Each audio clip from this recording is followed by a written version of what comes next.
Il est 6h25. L'écho et vous, Thomas Soto. Et Axel de Tarlé. Écotaxe, le grand retour, Axel. Les députés veulent ressusciter l'écotaxe. Ils proposent une nouvelle version, adoucie, avec un nouveau packaging. On met un nouveau nom. Il faut dire maintenant éco-redevance poids lourd, c'est ça ? Voilà, exactement. Exit le mot taxe qui faisait mauvais genre. À la place, on utilise le mot redevance qui introduit cette notion de prestation. Vous utilisez les routes, eh bien, vous devez payer pour l'entretien de ces routes, car aujourd'hui, qui paye, ce sont les particuliers, avec leurs impôts locaux, qui payent pour l'entretien des routes. Alors justement, là, en parlant d'éco-redevance poids lourd, deuxième point, on montre bien que cette redevance sera payée par les poids lourds et non par les automobilistes qui pouvaient avoir l'impression, c'est vrai, avec ces grands portiques qui avaient fleuri au-dessus des routes, qu'on était en train d'installer des radars géants qui allaient demain les flasher. Et puis surtout, Axel, cette nouvelle éco-redevance poids lourd, elle a été adoucie. La facture devrait être moins lourde pour les transporteurs, non ? Voilà, les bonnets rouges ont montré leur poids. Donc on propose d'instaurer une franchise pour les petits trajets.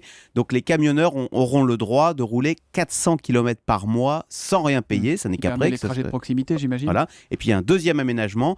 La taxe sera fonction des émissions de CO2 de votre camion. Donc, les camions propres paieront moins cher. Alors, voilà. attendez, on disait que l'écotaxe était une usine à gaz. On n'est pas en train d'en fabriquer une autre. Alors, voilà, c'est le risque. C'est que ça devient très compliqué. D'autant que vous le soulignez à l'instant, le système de collecte déjà était compliqué avec ces grands portiques au-dessus des routes. Donc, effectivement, on peut se demander légitimement si cette écotaxe, cette éco-redevance poids lourd, verra bien le jour. On nous promet une décision pour le mois prochain, mais ce n'est pas facile parce que vous avez deux camps au sein même du gouvernement, ce qui est quand même surréaliste, avec d'un côté, si on a bien compris, Ségolène Royal qui est contre, mais vous avez son secrétaire d'État au transport, Frédéric Cuvillier, qui lui a une position opposée à Ségolène Royal, donc à sa ministre de tutelle. C'est original, n'est pas banal. Lui, il est pour l'écotaxe.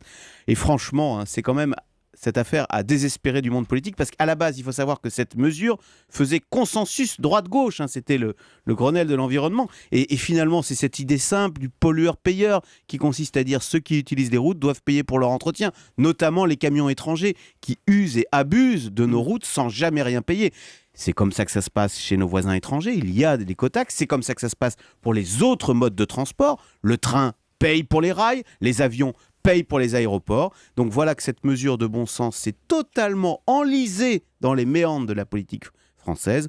On va voir quelle décision prendra le mois prochain Manuel Valls, mais ce sera un test pour mesurer sa volonté politique. En tout cas, il y aura soit un ministre, soit un secrétaire d'État qui sera désavoué, ça c'est sûr. Axel, on vous retrouve à 7h10 dans le Zoom Echo. De quoi parlerons-nous ? Alors, des Européens qui s'unissent contre Google. Une plainte commune devrait être déposée à la Commission européenne pour abus de position dominante. Rendez-vous à 7h10 avec Axel de Tarlé sur Europe.